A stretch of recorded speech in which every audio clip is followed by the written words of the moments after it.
ता बिनती करीला दोनों हाथ जोड़ी के।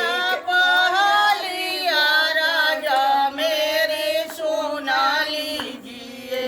भोला पहलिया राजा मोरा सुना लीजिए। भोला पहलिया राजा मेरी सुना लीजिए। भोला पहलिया राजा मोरा सुना लीजिए। मेरी मांग का सिंदूरिया मार करिए। मेरी मांग का सिंदूरिया मारा कीजिए। मेरी मांग का सिंदूरिया मार कीजिए। मेरी मांग का सिंदूरिया मारा कीजिए। तो बिनती करीना दोनों हाथ जोड़ी के। हम तो बिनती करीला दोनों हाथ जोड़ी के। तो बिनती करीना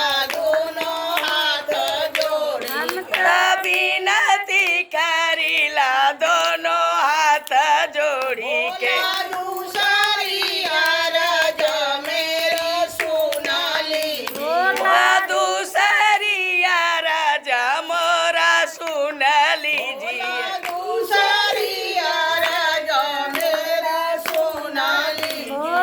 दूसरिया राजा मोरा सुन लीजिए। लीला का बिंदिया मारा कीजिए। मेरा लीला रखे बिंदिया अमर कीजिए। लीला का बिंदिया मारा कीजिए। मेरी लीला रखा बिंदिया अमर कीजिए। तो बिनती करीना दोनों हाथ जोड़ी के। हम तो बिनती करीला दोनों हाथ जोड़ी हम तो बिनती करीना दोनों हाथ जोड़ी। हम तो बिनती करीला दोनों हाथ जोड़ी के। तीसरिया राजा मेरे सुना लीजिए।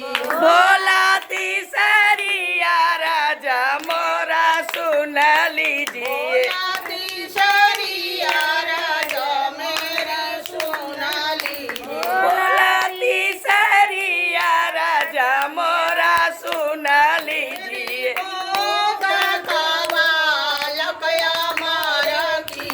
मेरे गोद का बालक अमर कीजिए।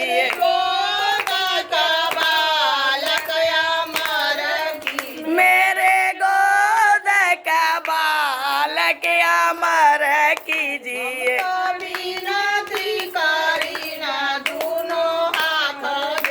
हम तो बिनती करीला दोनों हाथ जोड़ी के।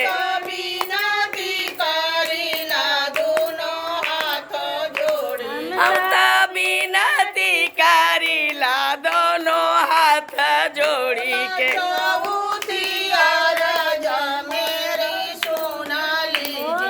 चौथिया राजा मोरा सुन लीजिए।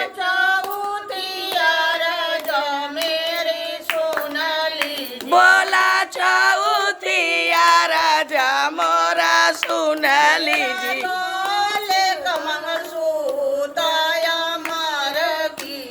मेरा गले का मंगलसूत्र अमर कीजिए।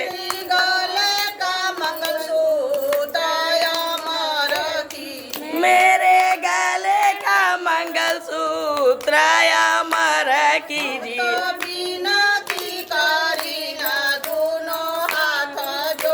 हम तो बिनती करीला दोनों हाथ जोड़ी के।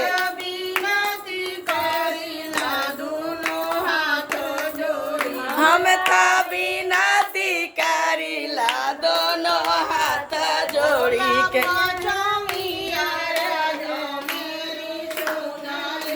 भोला पाचैया राजा मोरा सुन लीजिए।